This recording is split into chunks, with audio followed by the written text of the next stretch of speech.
Assalamualaikum warahmatullahi wabarakatuh. Perkenalkan, nama saya Laras Vida Fadhilah dengan teman saya Welly. Kami di sini akan membahas tentang konsep teori akuntansi. Mari kita simak bersama-sama. Akuntansi erat hubungannya dengan segala aktivitas di manusia, terutama dalam dunia bisnis. Pemahaman akan akuntansi pun selalu mengalami perkembangan sehingga penting memahami secara lebih mendalam pengertian teori akuntansi. Di sini, teori akuntansi merupakan sekumpulan asumsi, kerangka kerja, dan metodologi yang digunakan dalam studi dan penerapan prinsip pelaporan keuangan. Teori akuntansi juga pada dasarnya digunakan sebagai kajian untuk memahami pelaporan keuangan dan bagaimana perusahaan atau lembaga menyampaikan laporan tersebut menggunakan cara dan strategi yang tepat. Selanjutnya ada jenis-jenis teori akuntansi. Berdasarkan sasaran atau tujuan yang ingin dicapai, teori akuntansi dibedakan menjadi berbagai jenis, yaitu yang pertama ada positif akuntansi.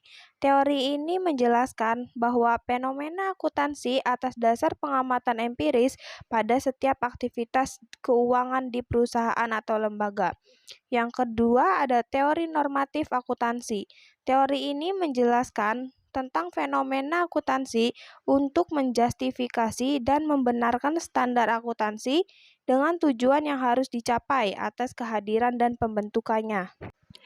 Dalam tataran semiotika yang mengkaji teori umum tentang tanda-tanda dan simbol-simbol dalam bidang linguistik, teori akuntansi dibedakan menjadi tiga. Yang pertama, teori sintaktik, yaitu teori yang membahas tentang pelaporan keuangan dan memberi penalaran tentang mengapa data atau informasi bisa disajikan dengan cara tersebut. Yang kedua, teori sematik, yaitu teori yang menjelaskan tentang perhatian pada masalah-masalah tanda atau simbol yang digunakan sebagai bentuk pengukuran dan penyajian kegiatan operasi dan objek fisik pada perusahaan dalam bentuk laporan keuangan. Dan yang ketiga, teori pragmatik. Teori ini menjelaskan bagaimana reaksi pihak yang dituju oleh informasi-informasi akuntansi yang digunakan secara tepat. Tujuan teori akuntansi. Akuntansi memiliki tujuan yang ingin dicapai dalam aktivitasnya, sehingga digunakan dan diterapkan sebaik mungkin. Adapun tujuan teori akuntansi adalah sebagai berikut. Yang pertama, menjadi dasar untuk melakukan evaluasi dan menjalankan prinsip akuntansi. Yang kedua, hasil akuntansi bisa menyederhanakan sesuatu yang kompleks dan menyeluruh. Yang ketiga, teori akuntansi dapat memecahkan masalah secara lebih tepat. Yang ketiga, teori akuntansi dapat memprediksi sesuatu yang akan terjadi dalam jangka waktu dan kondisi tertentu. Dan yang terakhir, teori akuntansi bisa membantu mengidentifikasi, menjelaskan, sampai menyimpulkan bentuk fenomena dalam bidang akuntansi. Selanjutnya ada elemen teori akuntansi. Akuntansi memiliki beberapa elemen atau unsur penting dalam mencapai tujuan. Berikut ini elemen teori akuntansi. Yang pertama, relevansi. Elemen ini penting dalam akuntansi karena setiap keterangan dalam akuntansi harus sesuai dan relevan dengan seluruh aspek di dalamnya.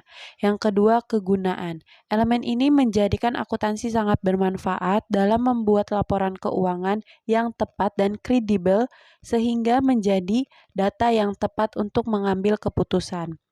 Yang ketiga, reliable.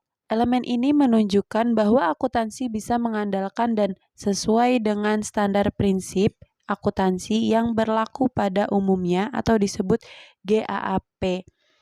Yang keempat, konsisten. Konsisten adalah elemen akuntansi ini penting karena pada dasarnya untuk menghasilkan akuntansi yang tepat membutuhkan konsistensi agar memperoleh data dan informasi yang lengkap. Prinsip dasar akuntansi. Akuntansi memiliki prinsip dasar dalam melaksanakan prosedur atau cara yang sesuai dan terorganisasi. Berikut ini 6 prinsip dasar akuntansi yang perlu diperhatikan. Yang pertama ada cost principle. Berdasarkan prinsip teori akuntansi, semua aset dalam bentuk apapun harus dicatat sesegera mungkin. setelah didapatkan atau dibeli. Yang kedua ada matching principle. Prinsip dasar teori akuntansi dalam poin ini yaitu mencocokkan pengeluaran dengan pendapatan selengkap mungkin. Yang ketiga ada materiality principle. Pada prinsip ini hanya transaksi keuangan yang sudah selesai dilakukan dan dapat dicatat. Kemudian selanjutnya ada konservatisme principle. Liabilitas atau kewajiban memiliki dampak yang signifikan pada bisnis apapun. Prinsip ini menyarankan bahwa sebaiknya selalu melakukan pencatatan pada setiap liabilitas. Kemudian selanjutnya ada time period principle. Prinsip ini merupakan sebuah konsep di mana bisnis harus membuat laporan dari hasil operasional yang telah dilakukan di setiap periode. Yang terakhir yaitu ada konsistensi prinsipal. Prinsip ini menitik beratkan bahwa sistem akuntansi telah ditentukan. Jadi, seluruh akuntansi yang terjadi dalam sebuah bisnis harus mengikuti aturan sistem tersebut. Selanjutnya ada konsep dasar teori akuntansi. Teori akuntansi dapat berjalan dengan baik dengan 4 konsep dasar yang bisa menentukan dan menjelaskan pedoman penting dalam manajemen bisnis. Yang pertama, konsep aktual. Konsep ini menjelaskan bahwa bentuk pendapatan dari sebuah transaksi dan liabilitas perlu dicatat saat transaksi tersebut terjadi secara lengkap. Yang kedua, konsep konsistensi. Konsep ini menekankan pada metode akuntansi yang diterapkan di sebuah perusahaan, yakni metode tersebut harus selalu digunakan secara konsisten. Yang ketiga, konsep kelangsungan. Saat mengelola sebuah bisnis, akuntan harus berasumsi bahwa bisnis itu layak dan akan segera beroperasi. Yang terakhir, konsep kehati-hatian. Berdasarkan konsep teori akuntansi ini, liabilitas harus diperhitungkan dalam neraca meskipun peluang terjadinya begitu kecil. Kemudian ada fungsi teori akuntansi. Teori akuntansi memiliki fungsi utama yang sangat vital bagi keberlangsungan perusahaan atau suatu lembaga. Beberapa fungsi utama dari penerapan teori akuntansi diantaranya sebagai berikut. Yang pertama, mengumpulkan, menggantikan, dan menyimpan data keuangan sebuah bisnis. Kemudian, yang kedua, menyediakan informasi yang akan digunakan dalam berbagai jenis laporan, termasuk laporan keuangan. Yang ketiga, memberikan informasi penting mengenai keuangan yang akan menjadi dasar dalam perencanaan dan keputusan strategis dalam perusahaan. Kemudian yang terakhir, membantu perusahaan untuk melakukan metode yang efektif dalam mengontrol pencatatan dan pengolahan data keuangan agar lebih efisien dan akurat. Terima kasih teman-teman sudah menonton dan menyimak penjelasan materi dari kami. Sebelumnya, mohon maaf dan wassalamualaikum warahmatullahi wabarakatuh.